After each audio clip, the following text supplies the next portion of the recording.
Ada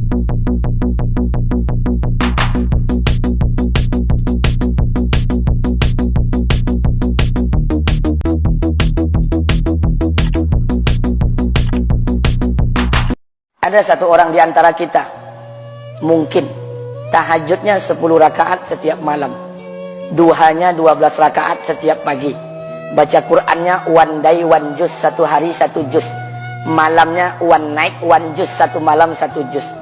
Satu keluarga di antara kita ini puasanya luar biasa Senin Kamis. Satu keluarga berpuasa Senin Kamis. Tak cukup puasa Senin Kamis, dia puasa Nabi Daud. Sehari puasa, sehari tidak, sehari puasa, sehari tidak. Tak cukup dia puasa Nabi Daud, dia puasa-puasa sunnah lainnya.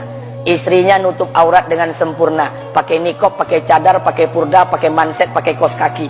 Suaminya 5 waktu ke masjid tak tertinggal takbiratul ula. Anak-anaknya di pondok pesantren hafiz dan hafizah. Tiap pagi berinfak, tak pernah menggunjing orang. Quran terjaga, aurat terjaga, tahajud terjaga, 5 waktu terjaga, duha terjaga, Quran terjaga, puasa terjaga. Sempurna satu keluarga nih, amalnya. Tapi sudah 8 tahun dia tak tengok ayah ibunya.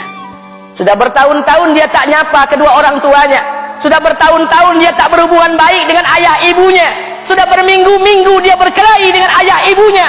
Sudah berhari-hari dia bermusuhan dengan kedua orang tuanya. Maka anak seperti ini, seluruh amal yang mereka kerjakan tertolak di sisi Allah Subhanahu wa taala, tidak akan diterima Allah.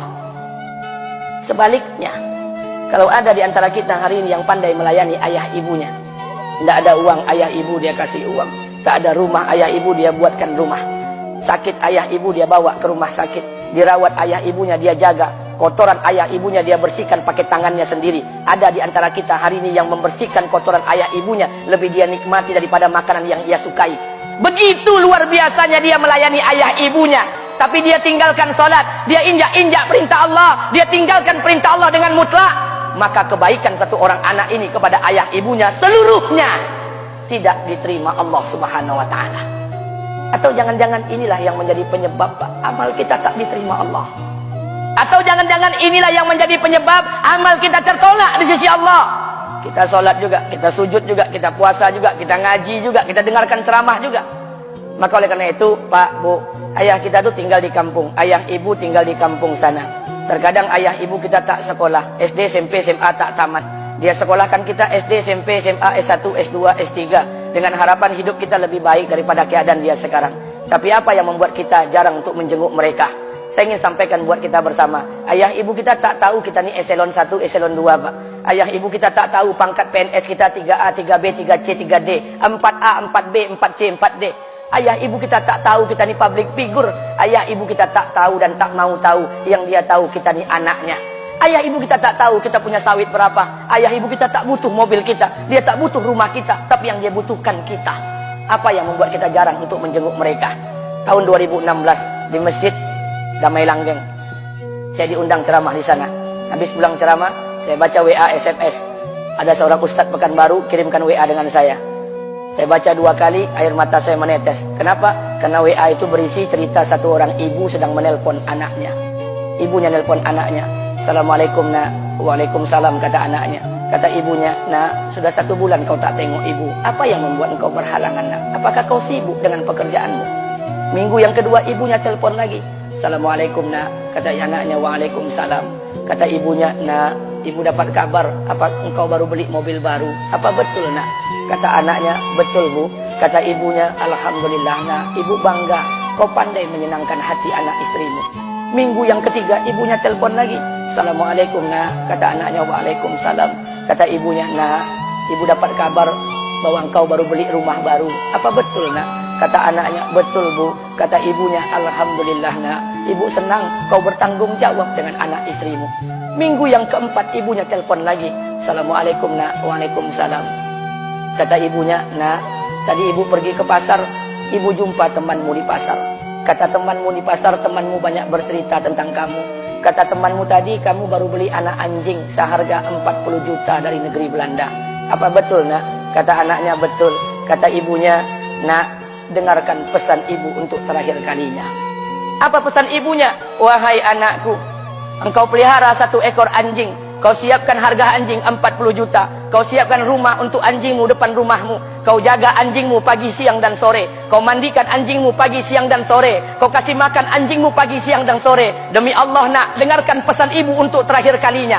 Apa kata ibunya? Demi Allah nak, demi Allah, kalau seandainya Allah menciptakan ibu, kalau seandainya Allah menciptakan ibu untuk yang kedua kali di muka bumi ini nak, demi Allah, ibu tak ingin terlahir sebagai manusia. Ibu ingin lahir sebagai seekor anjing, biar berada depan rumahmu dan melihat wajahmu setiap hari. Ibu kita tak butuh harta kita, Pak. Dia tak butuh uang kita, dia butuh kita. Apa yang membuat kita jarang untuk menjenguk mereka? Pantas hidup kita tidak berkah. Pantas rumah tangga kita tidak sakinah. Karena hubungan dengan ayah ibu kita rusak selama ini. Masih ada kesempatan, masih yang jauh telepon, yang dekat kunjungi mereka. Demi Allah, kita butuh keberkahan doa mereka.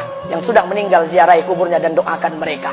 Imam As-Syafi'i berkata, apa kata Imam As-Syafi'i? Manusia zalim, manusia bodoh, kalian tak tahu apabila ayah dan ibu kalian mengangkat tangan di malam hari, dia berdoa kepada Allah untuk anaknya. Doanya cuma sekali, malamnya cuma sekali, hanya sekali saja doanya. Apa kata Imam Syafi'i? Sekali doa ayah dan ibu kalian sudah cukup bagi Allah untuk menjadikan kalian anaknya berkah dunia akhirat. Hari ini berapa banyak doa ayah dan ibu kita, tapi tidak ada keberkahan buat anak mereka. Kenapa? Hati mereka tersakiti. Maka pulang, Pak, cari mak bapak kita. Kita punya rumah hari ini, Bu, kita punya rumah, punya harta, punya uang, punya pekerjaan, punya kekayaan, punya sawit. Kita jadi orang hari ini, jadi pegawai, bukan kena sarjana kita, Pak. Kita jadi orang hari ini bukan kena otak kita. Kita jadi orang hari ini bukan kena kepintaran kita. Kita jadi orang hari ini jangan-jangan kena keberkahan doa ayah dan ibu kita yang tak pandai tulis baca di kampung sana. Cari mak bapak kita, Pak. Demi Allah, kita butuh keberkahan doa mereka. Apa guna di kehidupan dunia sementara Allah tidak ridho dengan kehidupan kita? Pantas amal kita tertolak di sisi Allah. Maka pulang ke rumah, cari mak dan bapak kita yang masih hidup, duduk bersama mereka. Kalau seandainya kita tak bisa membahagiakan mereka, jangan pernah menyusahkan mereka.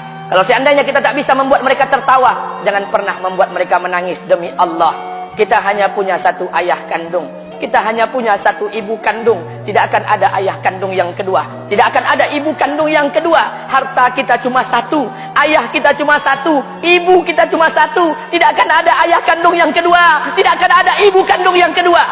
Pangkat jabatan bisa dicari, harta bisa diraih. Kesempatan membahagiakan ayah dan ibu kita hanya sekali di kehidupan dunia ini, Pak. Pulanglah. Ketika mereka memanggil, tinggalkan istri, tinggalkan pekerjaan, tinggalkan semua proyek kita. Demi Allah, datangi mereka. Kata Nabi, sesaat kalian duduk bersama ayah dan ibu kalian akan mendatangkan keberkahan. Kenapa kalian tidak duduk bersama mereka? Jangan-jangan inilah yang menjadi penyebab